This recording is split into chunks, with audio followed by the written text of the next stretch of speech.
Today in Mark's Game Room, we decide the fate of Western civilization as the mighty Persian Empire tries to crush tiny Athens in our war game of the Battle of Marathon.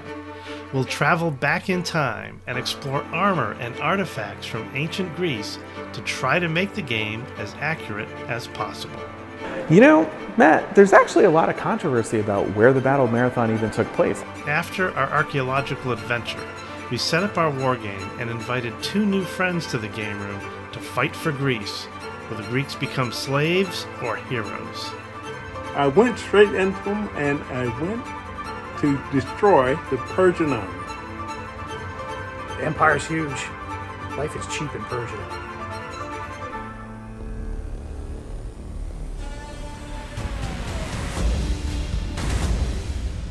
To write a good wargame scenario about the Battle of Marathon, Charlie and I hit the road. References to the battle are everywhere if you look around. We joined up with Carl, our very own Indiana Jones, as he has a degree in archaeology, and headed into the Penn Museum to see what it could tell us about Wargaming Marathon. There are lots of interesting artifacts for wargamers to see, like ancient D6s.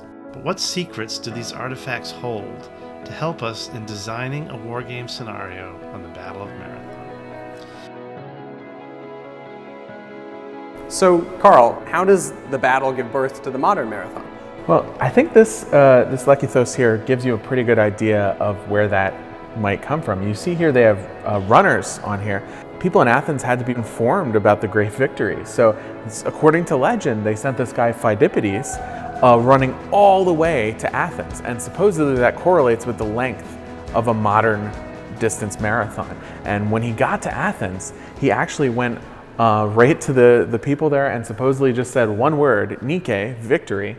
Here you see Nike herself, the goddess of victory, and then dropped dead. I mean, to be fair, if I ran the length of a marathon, I would also drop dead, but I have to assume he was in better shape than I was.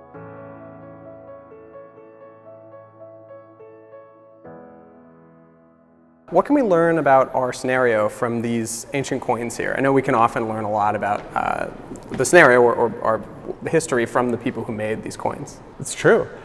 In this case, I think they help give us a lot more context for the war and why it was fought. You know, a lot of people online have this idea that the Persian Wars were about the Greeks defending democracy against the mean old Persians coming to invade. But the reality was a little more complicated than that. Athens had struck a silver mine at Laurion and become monstrously rich. And this coin right here, you see, has the Athenian owl on it. And they used that money to fund foreign projects, including funding a revolt against the Persian Empire by people over in Asia Minor, in Ionia. So the Persians were actually kind of punishing the Athenians for their involvement in their domestic affairs. This punishment came in the form of a military invasion of Greece. A large Persian fleet set sail and landed on the island of Euboea, burning the Greek settlements. It then crossed to the Greek mainland at the beaches at Marathon, with the intention of marching the 26 miles to Athens and burning that as well. Herodotus wrote that the Athenians sent an army to Marathon to confront the Persians. The Greeks were drawn up on a piece of ground sacred to Heracles. What does that tell us about how to set up our war game? So, Carl, how are we going to set up our war game? You know, Matt, there's actually a lot of controversy about where the Battle of Marathon even took place, how it was oriented. Was it along the ocean, or was it parallel, perpendicular, all sorts of stuff? But this artifact here can actually maybe give us a little bit of clues as to how we might want to set up the battle. This is called a herm, and in the ancient world they were used as boundary markers and as showing the sites and precincts of sacred areas. In Herodotus, there's a mention of a grove of Heracles, called the Heraklion, and that might have been where the Greeks kind of anchored their flank, potentially if the battle was fought perpendicular to the ocean instead of parallel. So one possibility. But yeah, this is something that you very well may have seen one of these adjacent to the Battle Marathon. It sounds like a grove of trees might be a good place to anchor your flank if you're worried about Persian cavalry, for example. Yeah, for sure, which our wargame very well might likely want to have something like that for protection. We have decided to use the perpendicular approach to setting up the armies. On the Greek side is the Heraklion, a sacred grove of trees, and on the Persian side is a marsh and the Persian ships. The Heraklion and the Persian ships are also part of each side's victory conditions. What about the army list? What troops should we have?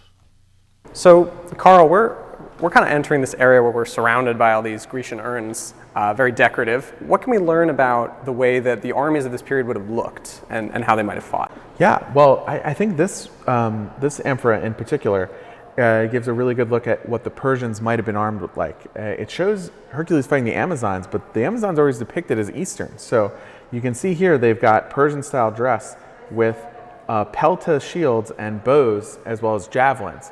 The Persian army was pretty much largely composed of this period of missile troops, right? Guys with bows and arrows who were used to fighting other armies composed of mostly guys, lightly armored bows and arrows and cavalry. So the Persian army's focus is on their missile fire. So many of them are bow armed, they're very light. How are the Greeks dealing with that? In the best way they possibly can, which is by being heavily armored and heavily shielded. Here you can see actual bronze hoplite helmets. And the hope would be that, this protects you from that storm of arrows that comes in when the Persians, Herodotus puts out, blots out the sun, right? It seems like in the actual battle itself that the armor worked, right? That they were largely ineffective and that the Greeks were able to get to grips with the Persians by charging. So, Carl, this is an interesting urn. It's showing what looks to be a lot of combat. Yeah, no, and even this guy here dressed in sort of an Eastern style could well be a Thracian or a Persian. Herodotus says that at the Battle of Marathon was the first time the Greek hoplites charged at a run. So once they got to grips with the Persians at that run, it was kind of over for the Persians, to be honest. That in close combat, how do you beat heavily armed infantry right that? So. That's interesting because that's totally against their normal doctrine, right? Their normal doctrine being close order with their aspices. Aspides. But the plural. No, we don't need to have that correction in there. No, but the real thing, the big question is, were they in such a close order? The whole idea that we have of like a phalanx being these guys with overlapping shields in a tight formation is, first of all, it's kind of questionable for this period. Like they may have just been in a big war band. And second, it's, really questionable whether it was a formation at all, right? These guys weren't trained. They just showed up, There was, really a couple times a year on feast days you would practice getting into line, but there was no drill that the Greeks had at all. So yeah, I think just a mob of guys running is probably, for once Hollywood is not too far off from the truth here. Thanks, Carl. It's great to see how our modern miniatures match up against ancient depictions of the armies. So here's our army list for this game. The Greek army is made up primarily of hoplites.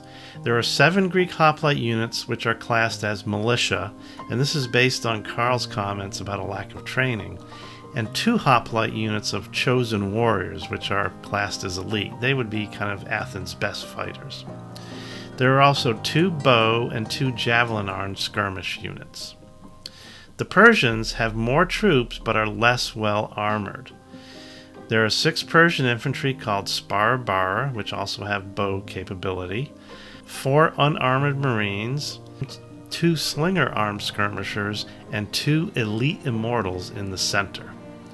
The rules we will be using are a modified version of Osprey's Men of Bronze. We found that as written, they don't work so well for large army-sized actions, so we tweaked the rules, mainly by dropping the support rule. One Men of Bronze rule that you will see in our video is the use of arete points. These are a pool of use or lose points that each side can use to either re-roll dice or bid for initiative, which determines which side will go first in a given turn. Finally, how does each side win? The first side to break the enemy by destroying 8 units will win. If the Persians can capture the Heraklion, that is the equivalent of destroying 3 Greek units. The same is true for the Greeks if they burn the Persian boats. The Greeks will be played by JT and the Persians by Joe, 2 friends that I've invited to try out our new marathon scenario. Austin will be game mastering, and narrating is none other than... I am Herodotus of Halicarnassus, who you may know is the father of history.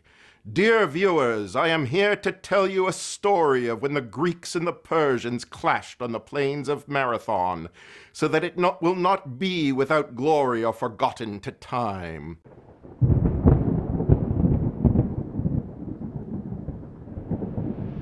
The 2 armies faced across the plains as the clever Persian general seized the initiative. All right, well, it looks like the Persians have won initiative. I'm going to start by activating the infantry, so I'm going to go ahead and move them backwards. We always got tricks. All across the line, the Persian host fell back in the face of the Greek host. The Greeks were astonished by the Persian cowardice. But it was all a ruse to draw the Greeks into range of the Persian slingers, who rained bullets on their foe. Looks like I've got 2 hits with 5s. Okay.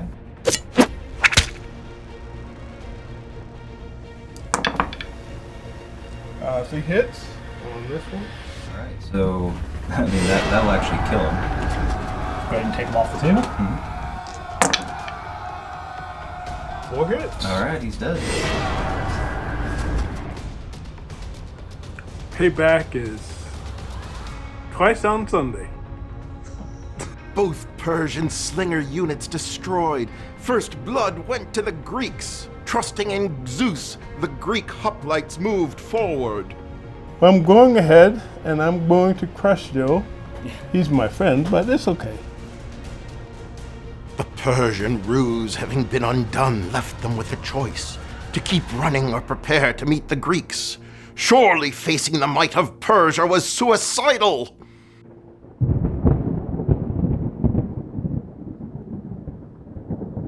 Let's see. You ready? Yeah, sure. All right. I'm showing a 3.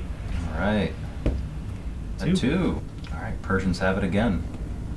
The Persian general seizes the initiative and immediately orders, "About face! Close the range!" Move the first unit of Marines on that side forward, their maximum move.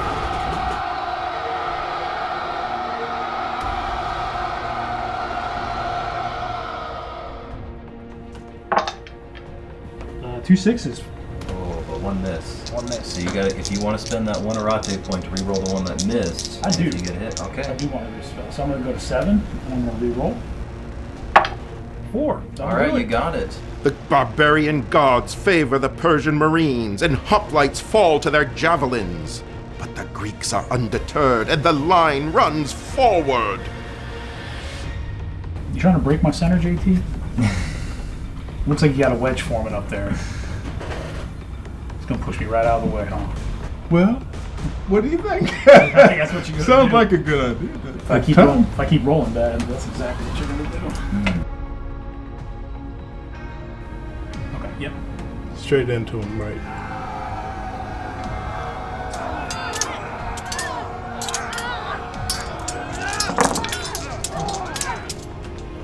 Three hits this time.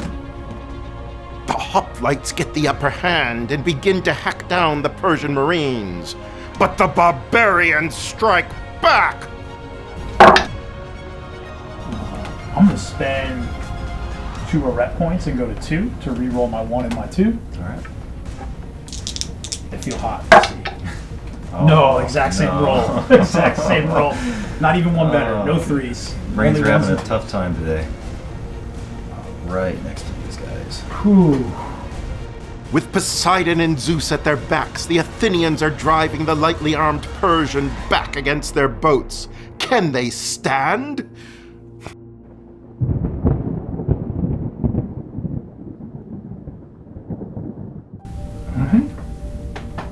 I'm gonna bid 4. 2. All right. Persians spending the big money to get that initial activation. At this point, the Greeks became aware of the power of the Persian archer. Persian arrows blotted out the sun. Death rained down on the Greeks. I'm going to go ahead and pick my green jacket Persians next, and they are going to fire into these closest hoplites. All right. So I'm going to get 4 dice again. And we are going to Blow out the sun. 2 1s, a 4, and a 5, so 2 hits. 2 hits. That's right. But you need one more to do a damage. I'm going to burn 1 arret point, Okay. go to 5. And I'm going to reroll 1 dice. 4. Yes. That All will right. do it. That will give him a hit. So 1. That's correct. I'm going to go with my Marines next, and they're equipped with javelins. Mm-hmm. And they're going to throw javelins at this same hoplite unit. So I'm only going to roll 2 dice this time. Oh, you roll 3 dice. 3 dice. 3 dice, all right. Ooh, 2 6s and a 3 hits. 4. Oh, all right. That's another damage. I'm going to move to my brown jacket Persians next, and they're going to fire into the skirmishers directly in front of them. All right. Finish him off. Hopefully, I need them to have less arret points. So it looks like 4 hits. Oh, yeah. He's dead. Just go ahead and pick them up. Yeah, just pick him up. Yes, sir. So these immortals will fire at the skirmishers. Okay. One more hit will kill him. That's what I'm hoping for. 2 hits. All right. He's dead. Then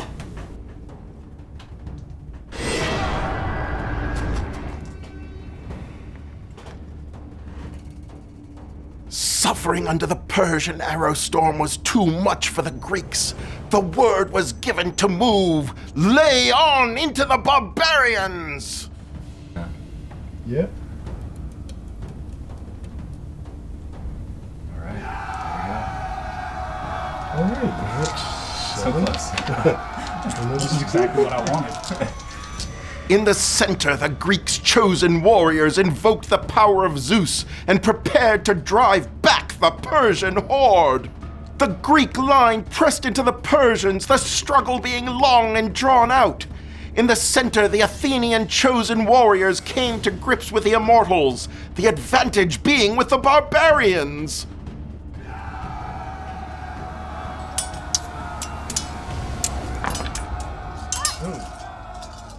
That sound. We hope it helps.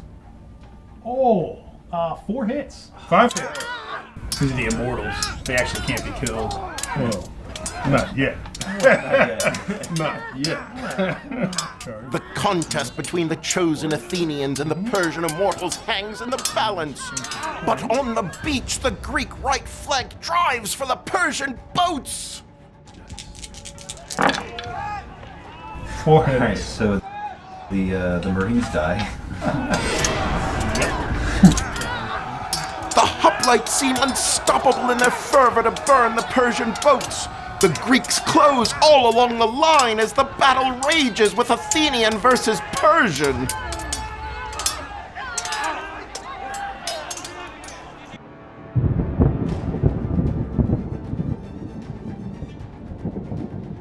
Ready? Are you ready? I'm ready. Good. Show 'em. 4. Oh, and 6 for the Greeks. Oh! All right, big money. Man, I was pretty sure I wanted that more than you. Guess not. All right. The Greek commander seizes the initiative and wades into the Persians all along the line. Thousands are slaughtered. The Persian line begins to falter under the weight of the hoplite attack. Getting within sight of The the boat. Greek commander can see the Persian boats and senses victory. I just wanted to destroy you. Sorry, it's not personal. It's not personal, though. I'm just trying to get you the most. I'm just trying to get. What would the gods think about this? All right. Last last Greek one. hoplites running in here. This is not looking For the Marines, yeah, you'll get 3 dice. 1, 2, 3, 4 hits. He's dead.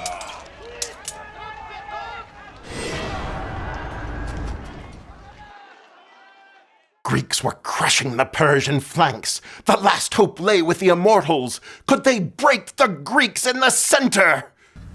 We need to do something glorious. So, Okay. but they do have the general, I'll get 1 extra die for that. keeping everybody motivated. I need to get to that grove. Here we go. Ooh. 4 hits. That's gonna be 2 total. That's gonna, Yes. He's gonna kill the chosen.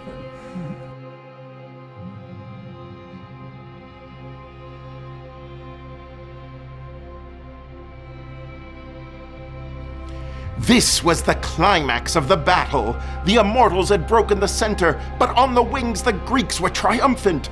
On the beach, hoplites were racing to burn the Persian ships. Which side would break first? Only the gods could know.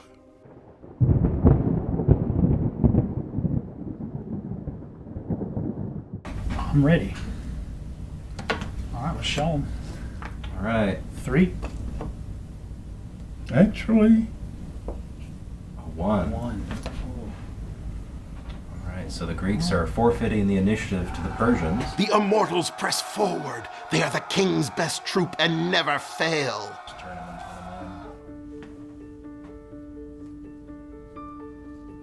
I would have liked to come in on the other side, but it's rolling all the dice, JT. Yeah. All the dice I had. Here we go. Oh. Not great.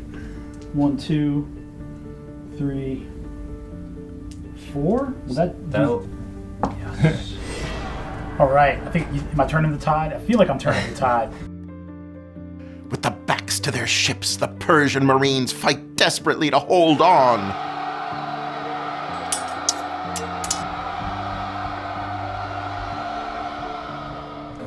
I'm going to burn those boats to the ground. And then yeah, 4 for the spar bar. I think I'm gonna roll hot, JT. Not against 5 hits or not. Well, 5 against. Yes, so sir. This guy's dead. Yes, sir. You're definitely. I'm charging the boats. Yes! Finally fought their way to the Persian fleet and brought forth fire to commence burning boats. You know I was going to do it, Joe. I knew you were gonna do it. I knew you You were. knew I was going to do it. Come on, Joe. You're my buddy. Seeing the smoke from the fire, the Persians begin to lose heart and the Greeks commenced a great slaughter. And thus ended the Battle of Marathon. Victory for the home team. Absolutely. Damn it. The gods smiled on the Greeks and Athens was saved from the torch. I think we run into the swamps and try to hide. Right, or get on whatever ship is left and try to get away. Just some dinghy. Get everybody on one dinghy. I mean, the boats are currently on fire, going up in flames, so... All right. Well, good game. Good game. Thanks, JT. It's always Always a pleasure. Yeah. Too bad we're on the same side, but it's okay. It's okay. I think we like playing better on the same side. I know we do. You know? We do. I think we got some magic That was there. good, Jess. All right. Thank you, dear viewers, for joining us today. Let us know if you would like to hear more tales of ancient valor. Coming in November, you will hear the tale of Napoleon and Wellington as they fought on the plains of Waterloo.